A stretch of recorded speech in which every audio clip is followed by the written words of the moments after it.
ಮನೆಗಿದೆ sir. 10 ಗಂಟೆ 50 ನಿಮಿಷ ಆಗಿದೆ ಸರ್ ಬೆಳಗ್ಗೆ. ಸೊ ಸ್ವಲ್ಪ ಮಾನಸಿಕ ಒತ್ತಡ ಹೋಗಿದೆ ಸರ್. ಟ್ರೀಟ್ಮೆಂಟ್ ನಡೆದಿತ್ತು ಸರ್. ಒಂದು 5 ತಿಂಗಳ ಆಯ್ತು ಟ್ರೀಟ್ಮೆಂಟ್ ಕೊಡ್ತಾ ಇದ್ದೀವಿ ಸರ್. ಇದಕ್ಕಿಂತ ಮೊದಲು ಒಂದ್ಸಲ ಅಟೆಂಪ್ಟ್ ಮಾಡ್ಕೊಂಡಿದ್ದೆ ಸರ್. ಹಾಸ್ಪಿಟಲ್ ಅವಾಗ ಅಡ್ಮಿಟ್ ಮಾಡಿದ್ದು. ಸೊ ವೇನ್ಸ್ ಕಟ್ ಮಾಡ್ಕೊಂಡಿದ್ದೆ sir. Left hand veins cut ಮಾಡ್ಕೊಂಡಿದ್ದೆ. ಸ್ವಲ್ಪ ಅವ್ನು ಮಾನಸಿಕದಿಂದ ಸ್ವಲ್ಪ ಇದಾಗಿದೆ, ಕುಗ್ಗಿದೆ ಸರ್. ಮತ್ತು ಮಾನಸಿಕ ತಜ್ಞರು ಅವ್ರಿಗೂ ಡಾಕ್ಟರ್ಗೂ ನಾವು ತೋರಿಸ್ತಾ ಇದ್ದೀವಿ ಸರ್. ಬಟ್ ಗಳಿಗೆ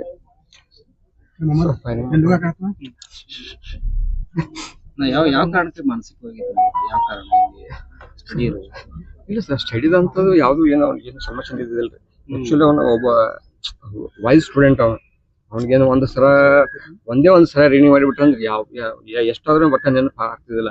ಬಟ್ ಯಾವುದೇ ರೀಸನ್ ಇಲ್ದೇನೆ ತಾನೇ ಮಾನಸಿಕ ಸರ್. ಮತ್ತೆ 5-6 ತಿಂಗಳಿಂದ ಮನೆಯಿಂದ ಒಟ್ಟು ಹೊರಗೂ ಬಂದಿದ್ದಿಲ್ಲ ಸರ್. ನಾನೇ ಎಲ್ರು ಹೋಗ್ಬೇಕಾಯ್ತು ಬರ್ಬೇಕಾಗ್ತಿತ್ತು, ನಾನೇ ಕರ್ಕೊಂಡು ಹೋಗ್ತಿದ್ದೆ. ಅವ್ನ ಮನ್ಯಾಗ ಕೂತ್ ಏನ್ ಮಾಡ್ತೇನೆ ನಾನೇ ಕರ್ಕೊಂಡು ಹೋಗೋದು ಬರೋದು ಮಾಡ್ತಿದ್ದೆ. ಇದು ಸರ್ ಅದು ರಾತ್ರಿ ತೊಗೊಂಡ ನಮ್ಗೆ ಗೊತ್ತಾಗಿಲ್ಲ ಸರ್ ಅದು. ಸೊ ನಾ ಆಸ್ ಇಟ್ ಇಸ್ ನಾನು ಸೇಫ್ ಅಂತ ಹೈಡ್ ಮಾಡಿ ಇಡ್ತಿದ್ದೆ ಸರ್. ಅದು ರಾತ್ರಿಯಿಂದ ನಶ್ಕಿನಾಗ 6 ಗಂಟೆಗೆ ಒಂದ್ಸಲ ಎದ್ದು ಕೂತಿದ್ದ ಸರ್. ಮೊಬೈಲ್ 5 ಗಂಟೆಗೂ ಎದ್ದಿದ್ದ. ಯಾಕೆ ಎದ್ದಿಪ್ಪ ಅಂತ ಕೇಳಿದಿಲ್ಲ. ನನಗೆ ಸ್ವಲ್ಪ ಹೊಟ್ಟೆ ವಿಶ್ವಾಸ ಆಗ್ತದ ಅಂತಂದ. ಆಮೇಲೆ ನೀರ್ ಕೂಡ ಮುಖ 6 ಗಂಟೆಗೆ ನನಗೆ ಮತ್ತೆ ಹೆಚ್ಚಿಲ್ಲ ಸರ್ ಅವಾಜ್ ಮಾಡೋದ್ರಿಂದ. ಅವಾಗ ಮೊಬೈಲ್ ನೋಡ್ಕೊತ ಕೂತಿದ್ದಾರೆ.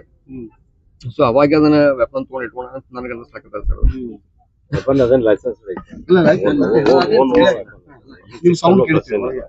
ನಾನು ನಾಷ್ಟ ಮಾಡತ್ತಿದ್ದೆ ಕಿಚನ್ ಒಳಗ. ಸೊ ನಾವು ಬೆಡ್ರೂಮ್ದಾಗ ಹೋಗ್ಯಾನ ಸರ್. ಅವಾಗ ನಮ್ಗೆ ಗೊತ್ತಾಗಿಲ್ಲ. ಮಿಸಸ್ ಕ್ಲಾಸ್ ಹಿಡಿಸ್ಕೊತಿದ್ರು, ಕ್ಲಾಸ್ ಹಿಡಿಸ್ತಾರೆ ಸರ್. ಅವ್ರ ಸ್ಟೂಡೆಂಟ್ಸ್ ಬಂದಿದ್ರು. ಸೊ ಆ ಟೈಮ್ದಾಗ ಅವ್ರು ಹೊರಗದಾಳ, ನಾನು ಒಳಗೆ ನಾನು ನಾಷ್ಟ ಮಾಡ್ಕೊತ ಕೂತಿದ್ದೆ. ಒಮ್ಮೆ ಆವಾಜ್ ಬಂತು. ನಾ ಹೊರಗೆ ಬಂದವ್ರು ನೋಡಿದ್ರಾಗ ಯಾರು ಇದ್ದಿದ್ದಿಲ್ಲ. ಆಮೇಲೆ ಎಲ್ಲ ಸ್ಟೂಡೆಂಟ್ಸ್ ಆಸ್ ಇಟ್ ಇಸ್ ಅವರು ಎಲ್ಲ ತಾವು ಪಾಠ ಮಾಡ್ಕೊತ ಕೂತಿದ್ರು. ನಾ ಬೆಡ್ರೂಮ್ ನೋಡಿದೆ, ಡೋರ್ ಲಾಕ್ ಇತ್ತು. ಡೋರ್ ಲಾಕ್ ನಾನು ತೇಲಕ್ ಹೋದೆ, ಒಳಗಿಂದ ಲಾಕ್ ಮಾಡ್ಕೊಂಡಿದ್ದೆ ಸರ್. ಆಮೇಲೆ ಮತ್ತೊಂದು ಅಲ್ಲೇ ಮತ್ತೆ ಆಜು ಬಾಜು ಇದ್ದರು ಅವ್ರ ಕರ್ಕೇಶನ್ ಲಾಕ್ ಡೋರ್ ಮುರಿದಿವ್ರಿ. ಮುರಿದೊಳಗೆ ಹೋದ್ವಿ ಸರ್. ಮುರಿದೊಳಗೆ ಹೋದ್ರಾಗೆ ಸೊ ಅಷ್ಟೊತ್ತಿಗೆ ಆಯ್ತು.